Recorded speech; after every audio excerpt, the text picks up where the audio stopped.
നാരായണായ നമ, അച്യുതായ നമ. അപ്പൊ അടുത്തത് അവിയലിന്റെ കഷ്ണങ്ങളാണ്. ഇനി ഇതിന് കുറച്ച് വറവിട്ടാൽ മതി.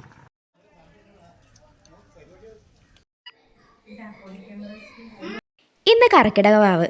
വീട്ടിലെ കുറച്ച് ഒരുക്കങ്ങളും വാവിൻ്റെ വിശേഷങ്ങളും കാണാട്ടോ.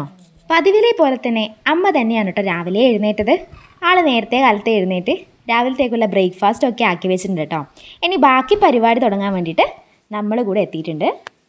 അമ്മ രാവിലെ എഴുന്നേറ്റ് അമ്മയുടേതായ കുറച്ച് പരിപാടികളൊക്കെ ഒരുക്കി വെച്ചിട്ടുണ്ട്. മെയിനായിട്ട് ബ്രേക്ക്ഫാസ്റ്റ്. ഇനി അതിന് ശേഷം വിളക്ക് വെക്കുന്നുണ്ട്. ഇവിടെ എന്നും രാവിലെ വിളക്ക് വെക്കുന്നൊരു രീതി ഉണ്ട് കേട്ടോ. നാരായണായ നമ, അച്യുതായ നമ, അനന്തായ നമ, അമൃതായ നമ, ഗോവിന്ദായ നമ, ഗോപാലായ നമ, ശ്രീകൃഷ്ണായ നമ, വിഷ്ണുവേ ഹരി. വെജും നോൺ വെജും ഒക്കെ ഇൻക്ലൂഡ് ചെയ്തിട്ടുള്ള ഒരു ചെറിയ രീതിയിലുള്ള സദ്യ തന്നെയാണ് കേട്ടോ ഇന്നിവിടെ ഒരുക്കാൻ പോകുന്നത്. അപ്പോൾ അതിൽ ഏറ്റവും മുൻപന്തിയിൽ ആവശ്യമുള്ള സാധനം തേങ്ങ തന്നെയാണല്ലോ. സാമ്പാർ, അവിയൽ, കൂട്ടുകറി, പച്ചടി, വറവ്, ചിക്കൻ കറി, മീൻകറി, അച്ചാറ്, പപ്പടം, പ്രഥമൻ, ഇത്രയും ഐറ്റംസ് ഇന്നിവിടെ ഉണ്ടാക്കാനുണ്ട്. തലേന്ന് രാത്രി തന്നെ ഓരോ ആളും അവർക്ക് പറ്റുന്ന രീതിയിലുള്ള ഐറ്റംസ് ഒക്കെ സെലക്ട് ചെയ്തതുകൊണ്ട് രാവിലെ എഴുന്നേറ്റിട്ട് അവരവരുടേതായ ഐറ്റംസിന് വേണ്ടിയിട്ടുള്ള പ്രിപ്പറേഷൻസ് സ്റ്റാർട്ട് ചെയ്ത് കേട്ടോ. ചെറുപയർ നന്നായിട്ടൊന്ന് ചൂടാക്കണം, എന്നാൽ നല്ല ടേസ്റ്റാണ്. ഒട്ടുമിക്ക ഐറ്റംസ് ഒക്കെ ആക്കി കഴിഞ്ഞിട്ട് ലാസ്റ്റാണ് കേട്ടോ ചിക്കൻ്റെ പരിപാടി നോക്കിയത്.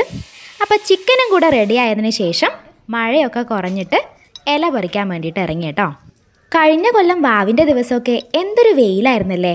ഇത്തവണ ശരിക്കും പുറത്തിറങ്ങാൻ പറ്റാത്ത രീതിയിലുള്ള മഴയും.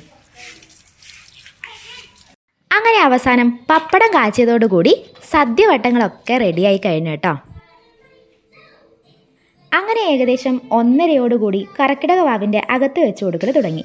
വിളക്ക് കൊളുത്തി ഇലയിൽ ഭക്ഷണമൊക്കെ വിളമ്പി കൂട്ടത്തിൽ പായസവും കള്ളും വെച്ച് ഒരു 15 മിനിറ്റ് ഡോറൊക്കെ ക്ലോസ് ചെയ്തതിന് ശേഷം എല്ലാവരും പുറത്തിറങ്ങി നിൽക്കും. അതിനുശേഷമാണ് എല്ലാവരും ഭക്ഷണം കഴിക്കാനിരിക്കുന്നത്. ഓണം, വിഷു ഇതിനേക്കാളൊക്കെ ഇമ്പോർട്ടൻസ് ആയിട്ട് തോന്നിപ്പോകുന്ന ഒരു ദിവസമാണ് കേട്ടോ കർക്കിടക വാവ്. കാരണം ഫാമിലിയിലുള്ള എല്ലാ ആൾക്കാരും ഒത്തുചേരുന്നൊരു ദിവസം. അങ്ങനെ ഭക്ഷണമൊക്കെ കഴിച്ച് വീട്ടുവിശേഷങ്ങളൊക്കെ പറഞ്ഞ് ഒരു വൈകുന്നേരം ആകുമ്പോഴേക്ക് എല്ലാവരും വീട്ടിലേക്ക് മടങ്ങി.